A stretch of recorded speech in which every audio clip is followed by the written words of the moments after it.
함께 하나님을 예배하는 이 시간이 우리의 삶의 가장 소중한 시간, 무엇보다 은혜의 시간이 되기를 주님의 이름으로 축복합니다. 오늘도 나른한 이 오후 시간을 재미있는 몇 개의 퀴즈로 시작해 보려 합니다. 일전에 수요 예배에서 드렸던 질문인데 잘 듣고 대답해 주시면 됩니다. 조금 헷갈릴 수 있는 착각 퀴즈입니다. 사과 100개가 달린 사과나무가 있습니다. 나무에 올라가면서 반을 먹고 내려오면서 반을 먹으면 몇 개가 남았을까요? 네. 올라가면서 반을 먹으면 50개, 내려오면서 반을 먹으면 25개. 그래서 25개가 정답입니다. 0개라고 하신 분들은 틀린 겁니다. 이런 문제입니다. 자, 좀 더 집중하시고요. 하늘에서 내리는 눈의 색깔은 무슨 색이죠? 네, 흰색입니다. 문제 아닙니다. 그냥 답을 하시면 됩니다. A4 용지 색깔은 무슨 색이죠? 네, 문제입니다. 젖소가 먹는 것은요? 젖소가 먹는 거. 네, 우유라고 하면 틀립니다. 풀입니다. 젖소는 풀을 먹지 우유를 먹지 않습니다. 다 같이 한번 해보겠습니다. 따라 하시면 됩니다. 사슴, 사슴, 사슴. 네, 꽃사슴, 꽃사슴. 문제입니다. 산타가 타고 다니는 것은 무엇일까요? 네, 꽃사슴 틀릴 거예요. 루돌프 틀렸습니다. 썰매입니다. 네. 사슴 타면 사슴이 많이 힘듭니다. 마지막 문제입니다. 신기한 나라의 앨리스, 신비한 나라의 앨리스. 정답은 뭘까요? 네, 정답은 이상한 나라의 앨리스입니다. 둘 중에는 없었습니다. 역시 집중도가 여기에 선물까지 드린다고 했으면 은혜도 훨씬 더 넘쳤을 텐데. 좋습니다. 이런 마음으로 오늘 함께 하나님의 말씀으로 은혜를 나누려 합니다. 특별히 오늘의 제목도 전적인 은혜입니다. 짧은 이 시간이 하나님의 은혜가 가득 넘치는 시간이 되기를 주님의 이름으로 축복합니다. 본문의 말씀은 비교적 잘 알려진 내용입니다. 예수님께서 여리고로 가셨고 삭개오라고 하는 세리장을 만났다는 기록입니다. 본문의 내용을 좀 더 잘 이해하기 위해 당시 세리라는 직업에 대해 간략하게 말씀을 드리면, 세리는 크게 두 가지 종류가 있었다고 합니다. 갓바이라고 불리는 수입세 등 일반세를 수금하는 세리와 세관에서 관세를 받는 모케스라고 불리는 세리가 있었습니다. 마태가 이 모케스에 해당하는 세리였고, 삭개오는 아마도 갓바이라고 불리는 세리로 추정됩니다. 그것도 한 지역을 담당하는 세리장이었습니다. 문제는 이 세리들이 단순히 세금을 거두는 것으로 그치지 않고 정해진 세금 이상의 많은 액수를 거두어 그 차액으로 부를 축적했다는 점이고, 그래서 사람들은 세리들을 죄인으로 취급했습니다. 더구나 당시 시대가 로마의 지배를 받고 있었기에 세리들은 결국 친로마 성향의, 다시 말해 로마를 위해 일하는 매국노와도 같았습니다. 저는 오늘 이 시간에 본문의 말씀만을 중심으로 살펴보려 합니다. 무슨 말씀이냐면, 본문의 말씀을 기초로 해서 당시의 상황을 상상해서 이해해 볼 수 있지 않겠습니까? 본문에서는 구체적으로 기록하지는 않지만 삭개오가 왜 예수님을 만나려고 했는지, 혹은 삭개오의 키가 얼마나 작았는지 등에 대해서 상상해서 생각해 볼 수 있습니다. 그러나 저는 이 시간만큼은 기록된 성경의 구절들만으로만 생각하려 합니다. 그러면 그렇게 하면 삭개오는 단순히 예수님이 어떤 사람인지 궁금해서 길거리로 나갔고, 자신의 키가 작았기에 사람들이 모여있는 장소에서는 예수님을 볼 수 없었다는 이야기가 됩니다. 그렇지 않겠습니까? 키가 그다지 많이 작지 않아도 사람들이 많이 모여 있으면 앞에서 무슨 일이 일어나는지 보이지가 않습니다. 얼마 전 우리 지역에서 불꽃 축제가 있었지 않습니까?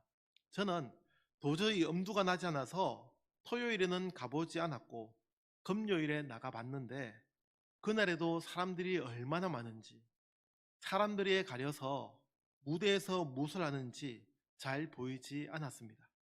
사람들이 모이면 그렇게 됩니다. 성경은 삭개오의 키가 작았다고만 기록할 뿐 얼마나 작았는지에 대해서는 기록하지 않습니다. 흔히 교회 학교에서는 삭개오를 난쟁이로 표현합니다. 그러나 본문에서는 단순하게 키가 작았다고 기록할 뿐입니다. 그러니 삭개오는 앞에서 어떤 일이 일어나고 있는지를 보기 위해 나무 위로 올라갔다는 기록입니다. 삭개오는 궁금해서 예수님을 보려 했습니다. 또 예전에는 뽕나무라고 번역되어 있어서 혼란을 주었던 것도 이제는 돌무화과나무로 제대로 번역하였습니다. 삭개오는 예수님에 대한 궁금증으로 길거리로 나갔고 작은 키로 사람들에 가려 예수님을 볼 수 없어서 나무 위로 올라가서 보려 했습니다. 여기까지가 본문에 대한 간략한 소개입니다. 그러면 본문의 말씀을 조금 더 자세히 생각해 보겠습니다. 사건의 시작은 거듭 말씀드린 것처럼 삭개오가 궁금해서 삭개오의 궁금증에서 시작되었습니다. 그 외에 삭개오가 한 것은 없습니다.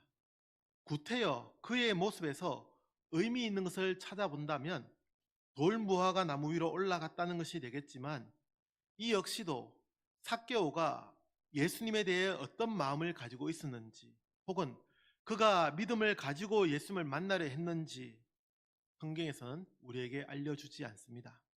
단순히 그는 나무 위로 올라가서 예수님을 보려 했을 뿐입니다. 예수님을 만나기 위해 나무 위로 올라간 것도 아니었고 예수님을 만나기 위해 다른 어떤 행동, 예를 들면 예수님을 부르거나 소리 지르지도 않았습니다. 그는 나무 위로 올라갔고 한 명의 구경꾼에 지나지 않았습니다. 많은 사람이 서로 밀치며 예수님을 보려 했던 것처럼 그 역시도 한 명의 구경꾼으로 기록됩니다. 그런데 그런 삭개오에게 예수님이 다가갑니다. 그리고 예수님이 먼저 말을 건넵니다. 다 같이 한 번 더 말씀을 읽겠습니다. 5절 말씀입니다. 시작. 예수께서 그곳에 이르사 쳐다보시고 이르시되 삭개오야 속히 내려오라 내가 오늘 내 집에 유하여야 하겠다 하시니 아멘. 삭개오야 속히 내려오라 내가 오늘 내 집에 유하여야 하겠다. 여기에 하나님의 은혜가 있습니다. 그래서 전적인 은혜입니다. 무엇이 은혜라는 겁니까? 예수님과 삭개오 사이에는 어떤 관계도 없었습니다. 삭개오가 나무 위로 오르기는 했지만 삭개오가 나무 위로 오르기는 했지만 그것이 삭개오의 믿음도 아니었습니다. 그가 예수님을 구원자로 믿고 따르기 위해 나무 위로 오른 것도 아니었습니다. 그는 단순히 구경꾼으로 예수님을 보려 했습니다. 그런 삭개오에게 예수님께서 다가가셨고 말을 건넸습니다. 더구나 당시 세리는 죄인으로 취급하던 유대인이라면 응당 멀리하고 가까이 하지 않아야 하는 부류였습니다. 아시죠? 서두에 말씀드린 것처럼 세리는 매국노요, 죄인입니다. 그런 삭개오에게 예수님이 먼저 다가가셨습니다. 그래서 하나님의 은혜입니다. 조금 더 이 5절의 말씀을 생각해 보려 합니다.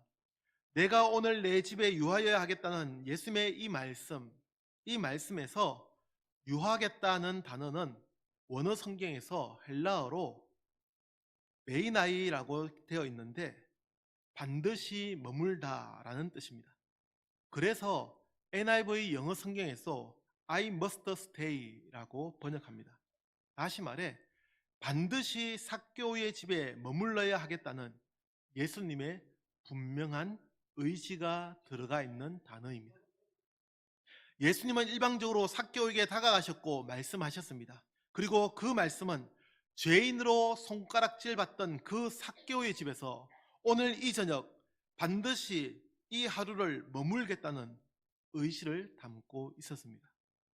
사랑하는 성도 여러분, 무엇을 해야 하나님이 사랑한다고 우리는 생각합니다.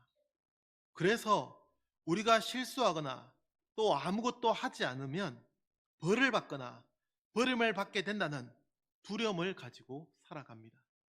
마치 착한 아이 컴플렉스처럼, 혹은 이 컴플렉스를 둘째 아이 증후군이나 혹은 나이스 가이 증후군이라고 부르기도 하는 것처럼, 우리는 늘 착한 남자, 착한 여자로 인정받아야 한다고 생각하고, 우리는 무언가를 해야지 사랑받을 자격이 있다고 믿습니다. 그래서 착한 사람으로 인정받기 위해서 자신의 마음을 어떻게 합니까? 억누릅니다. 인정받기 위해서 그렇게 합니다. 이것을 이렇게 표현해 볼 수도 있습니다.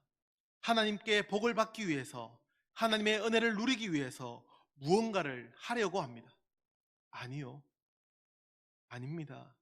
하나님은 우리가 무엇을 해야 사랑하고 받아주시는 분이 아님을 우리는 이 본문의 말씀을 통해 분명히 알게 됩니다. 예수님은 삭개오에게 다가가셨고 먼저 말을 건넸습니다. 그리고 예수님은 삭개오를 있는 그대로 수용하셨습니다. 삭개오의 집에 머물겠다는 예수님의 말씀은 삭개오를 있는 모습 그대로 받아들인 수용의 표현입니다. 있는 모습 그대로 받아들이시는 예수님의 인격적 수용입니다. 여기에 대해서 조금 더 말씀을 드리려 합니다. 유대인들은 세리를 뭐라고 생각한다고 했습니까? 죄인이라고 생각했습니다. 이현성 목사의 말이 아니라 주석이나 설명을 담고 있는 곳이라면 당시 세리를 죄인이라고 어느 곳에서나 동일하게 설명합니다. 성경에서도 세리는 죄인이라는 공식이 그대로 드러납니다. 본문 7절입니다. 7절을 보시면 저가 죄인의 집에 유하러 들어갔도다 라고 합니다. 예수님께서 삭개오의 집에 들어가는 것을 보고 사람들이 했던 말입니다. 세리는 죄인입니다. 그런데 말이죠. 예수님은 이 본문의 말씀에서 삭개오에게 용서라는 말씀을 하시지 않습니다. 무슨 말인지 이해가 되십니까? 사람들은 세리를 죄인이라고 생각합니다. 그러면 상식적으로 그런 죄인을 먼저 용서하고 그 다음에 그를 받아주어야 하지 않겠습니까? 그게 일의 순서입니다.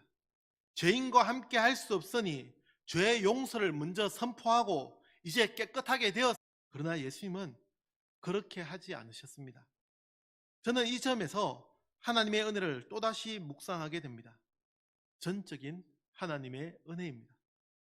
예수님은 삭개오를 있는 모습 그대로 받아주셨지, 그의 죄의 문제를 먼저 회개하도록 하고 그의 죄의 문제를 해결하도록 한 후에 그 다음에 죄의 용서를 선포하시고 그 다음에 그를 받아주신 것이 아니었습니다. 사랑하는 성도 여러분, 이 하나님의 은혜가 우리 성도님들과 늘 함께 하기를 주님의 이름으로 축복합니다. 있는 모습 그대로, 있는 모습 그대로, 있는 모습 그대로 오시오. 그러니 때로 우리의 모습이 부족하다고, 때로는 실수했다고 염려하고 걱정하지 마십시오. 하나님의 사랑은 우리가 생각하는 것보다 훨씬 더 크고 놀라움을 잊지 않는 성도들이 되기를 주님의 이름으로 축복합니다. 두 번째로 우리가 본문의 말씀에서 발견하게 되는 것은 예수님을 만난 삭개오의 변화입니다. 8절 말씀입니다. 같이 읽겠습니다. 시작. 삭개오가 서서 주께 여짜오되 주여 보시옵소서, 내 소유의 절반을 가난한 자들에게 주겠사오며 만일 누구의 것을 속여 빼앗은 일이 있으면 내 갑절이나 갚겠나이다. 아멘. 삭개오의 이 고백과 다짐이 얼마나 사실에 기반한 것인지는 알려지지 않습니다. 그의 호언장담이 예수님의 방문에 기뻐한 나머지 얼떨결에 했던 말인지 아니면 정말로 삭개오가 이렇게 살았는지는 알 수가 없습니다. 성경에서도 그 외의 내용을 기록하지는 않습니다. 그러나 분명한 것은 삭개오의 이 고백은 공개된 장소에서 했던 말이었습니다. 그는 예수님과 사람들 앞에서 이 고백을 합니다. 이에 대해 신학자 루실링은 삭개오의 이 고백을 공적인 선언으로 해석합니다.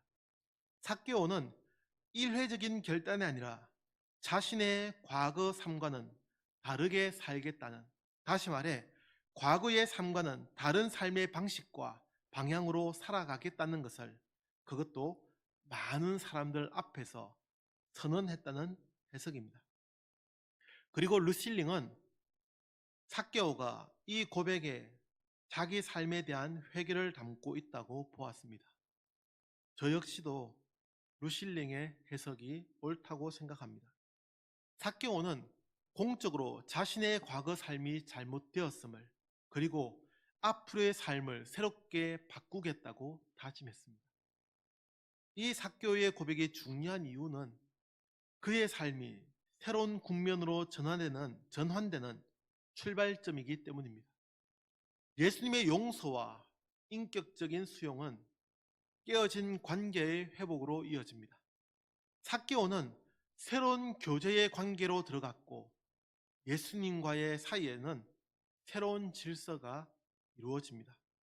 여기에 하나님의 은혜가 있습니다. 사랑하는 성도 여러분, 인간은 하나님과 끊어진 관계 앞에서 좌절하고 절망합니다.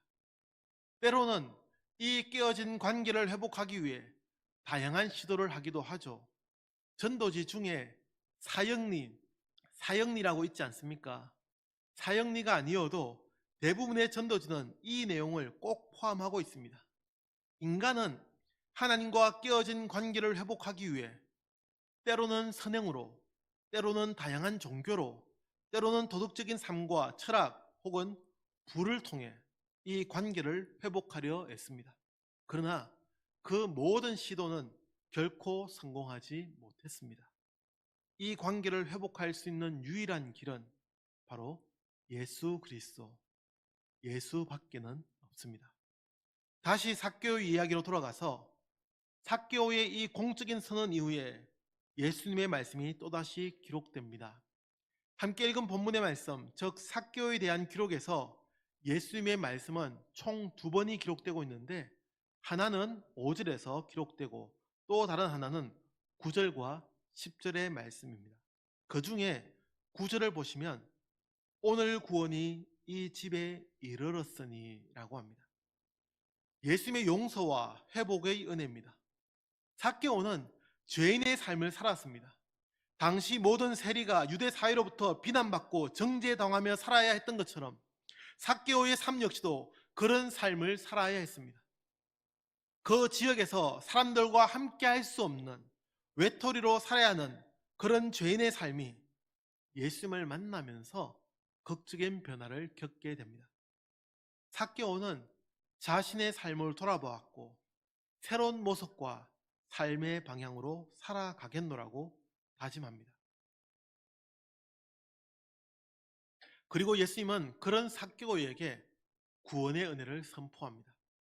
깨어진 하나님과의 관계, 깨어진 유대 사회 속에서의 관계가 회복되었음을 알려주시는 사건입니다. 삭개오에게 무슨 변화가 있었냐고요? 저는 아무런 변화도 없었다고 생각합니다. 물론 삭개오는 새롭게 살겠다고 다짐했죠. 사람들 앞에서 선언했습니다. 그럼에도 제가 삭개오에게 아무런 변화가 없었다고 말씀드리는 것은 그는 아직 그렇게 살지 않았기 때문입니다. 모든 것을 차치하고서라도 삭개오가 자기 삶에 대한 책임을 지고 그의 말처럼 소유의 절반을 내놓지 않았다는 것입니다. 말만 했을 뿐입니다. 그러나 예수님은 그런 삭개오에게 구원을 선포합니다. 좀 더 말씀을 자세히 살펴보면 삭개오는 미래형으로 말하는 반면 예수님의 선포는 완료형으로 말씀합니다. 다시 말해 삭개오는 하겠다는 것이고 예수님의 말씀은 이루어졌다는 겁니다. 이를 영어 성경에서 거의 비슷하게 표현합니다. 제가 비슷하게라고 말씀드리는 것은 NIV 성경에서 삭개오의 처음 말, 즉 소유의 절반을 가난한 자들에게 주겠다는 것은 현재형으로 표현했고 그 다음에 갚겠다는 것은 미래형으로 번역했기 때문입니다. 복잡한 얘기는 그만두고 단순히 말씀드리면 삭개오는 미래형으로 앞으로 그렇게 하겠다고 말했지만 예수님은 현재 완료형으로 구원이 지금 임했다고 말씀하십니다. 저는 예수님의 이 말씀이 또 다른 하나님의 은혜임을 고백합니다. 여전히 우리는 그런 삶을 살지 않았습니다. 예배를 통해 혹은 기도하는 시간을 통해 다시 한번 믿음으로 살아가겠다고 다짐만 했을 뿐입니다. 그러나 그런 우리에게 하나님은 은혜와 복을 약속하십니다. 아니, 이미 우리에게 은혜가 임하였노라고 하나님의 구원이 이루어졌다고 말씀합니다. 이 어찌 하나님의 은혜라고 말하지 않겠습니까? 단순히 궁금해서 예수님을 보려 했던 사람들로부터 손가락질 받고 죄인으로 취급당하던 삭개오를 예수님은 찾아가셨습니다. 그리고 그에게 그날 저녁을 함께 하겠다고 말씀합니다. 삭개오는 자신의 삶을 회개하며 새로운 삶을 다짐했을 뿐이지만 예수님은 그런 삭개오에게 구원이 임했다고 선언합니다. 모든 것이 삭개오로 인해 일어난 것이 아니라 예수님께서 하신 일이었습니다. 단언컨대 성경의 어느 부분에서 인간의 노력으로 하나님의 은혜가 임했다고 말씀하는 곳이 있습니까? 성경의 모든 기록은 하나님의 은혜가 먼저라고 하나님이 일방적으로 우리에게 찾아오신 사건을 기록합니다. 그래서 전적인 은혜입니다. 우리의 노력, 우리의 힘에 의한 것이 아니기에 하나님의 전적인 은혜입니다. 모든 것이 하나님의 은혜이기에 모든 것이 하나님으로부터 시작되었기에 우리는 그 은혜에 감격할 뿐입니다. 사랑하는 성도 여러분, 이 오후 시간 하나님의 은혜를, 하나님의 전적인 은혜를 만끽하는 시간이 되기를 축복합니다. 삭개오가 주님의 은혜 가운데 구원의 역사를 경험했던 것처럼 오늘 이 시간을 함께하는 우리 성도들에게도 하나님의 전적인 은혜의 역사가 이루어지는 이 시간이 되기를 주님의 이름으로 축복합니다. 기도하겠습니다. 단지 궁금해서 예수님을 보러 나갔던 삭개오를 만나 주시고 그의 집에 유하시며 그 가정에 구원이 임하였다고 말씀하신 주님의 놀라운 은혜를 기억합니다. 하나님, 우리의 삶에도 하나님의 전적인 은혜가 있게 하시고 은혜 가운데 살아가는 삶이 되게 하여 주옵소서. 예수님의 이름으로 기도합니다. 아멘.